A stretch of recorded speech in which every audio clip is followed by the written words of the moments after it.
مفتی محمد شفیع صاحب رحمت اللہ علیہ عشاء کی نماز آپ کے پیچھے پڑھی، اللہ اکبر، حضرت کی جوتیاں اٹھائی، کہا حضرت مجھے آپ کے گھر چھوڑ کے آنے کا بڑا شوق ہے، میری تمنا ہے کہ میں آپ کے پیچھے پیچھے چلوں، آپ اللہ والو، اللہ اکبر، اللہ والے نے کہا بھائی تو اپنے گھر چل، مجھے چھوڑ کے کیا کرے گا؟ اور اس اصرار کیا، آپ نے اصرار کو قبول کر لیا۔ مفتی محمد شفیع صاحب رحمت اللہ علیہ آگے آگے جا رہے ہیں، پیچھے آپ کا مرید جا رہا ہے، مرید کہنے لگا میں حیران ہو گیا، ایک گلی کے پاس آئے مفتی محمد شفیع رحمت اللہ علیہ جنہوں نے معارف القرآن لکھی، فرمایا گلی کے پاس آئے، اپنے پیر میں سے جوتے اتارے، اس گلی میں ننگے پاؤں ہلکے ہلکے قدموں سے چلے گئے، وہ گلی پار کی، پھر جوتا پہن لیا، گھر کے پاس پہنچ کے کہا بھئی الوداع، جا تو اپنے گھر کو چلا جا، کہا حضرت جی ضرور جاؤں گا، لیکن ایک بات میری سمجھ میں نہیں آئی، مسجد سے چلے جوتا پہن کے چلے، بازار میں چلے جوتا پاؤں میں تھا، جب اس گلی میں پہنچے جوتا کیوں اتار دیا؟ فرمایا میاں راز راز ہی رہنے دے،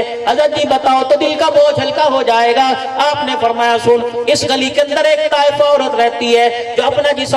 جسم کو بیچا کرتی تھی، وہی اس کی گزر بسر کے دن گزارا ہوا کرتا تھا، اب وہ طائفہ بوڑھی ہو گئی، مفتی محمد شفیع نے اس لیے پاؤں سے جوتا اتار دیا کہ میرے قدموں کی آہٹ کو سن کر اس کی امید نہ بن جائے کوئی گاہک آیا، میں اس کے گھر کے پاس سے گزر جاؤں گا، قدموں کی آہٹ ختم ہو جائے گی، اس کا دل ٹوٹ گیا تو اللہ ناراض ہو جائے گا۔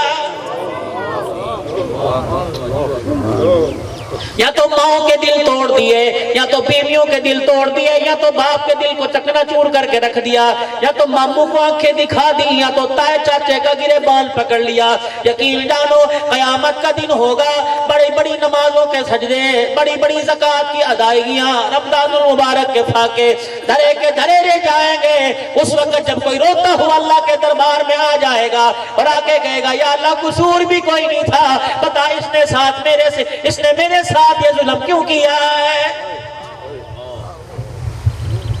صبح کو 10 بجے اٹھنے والوں نوجوانوں، تمہارے آگے تمہارا ویر، تمہارا بھائی تقریباً 450 کلومیٹر دور سے آیا، ہاتھ جوڑ کے جا رہا ہے، بیمار آدمی ہوں، اللہ اکبر، ایک تمہیں تھوڑا سا پیغام دے کے جاؤں، عمل کرنا کام آوے گا۔ وہ کیا ہے؟ خدا کے واسطے کسی کو مونچھوں کا روب نہ دکھانا، کسی کو اپنی جوانی کا روب نہ دکھانا، فرشتہ آئے گا پلٹ کے زمین پہ پھینک کے رکھ دے گا، اللہ اکبر، کسی کو روب دکھاؤ گے، اس کو تھپڑ مارو گے، اس کو مارو گے، آج نہیں تو کل اس کی تکلیف ختم ہو جائے گی، وہ بھول جائے گا، لیکن جس کی مخلوق کو مارا وہ نہیں بھولے گا۔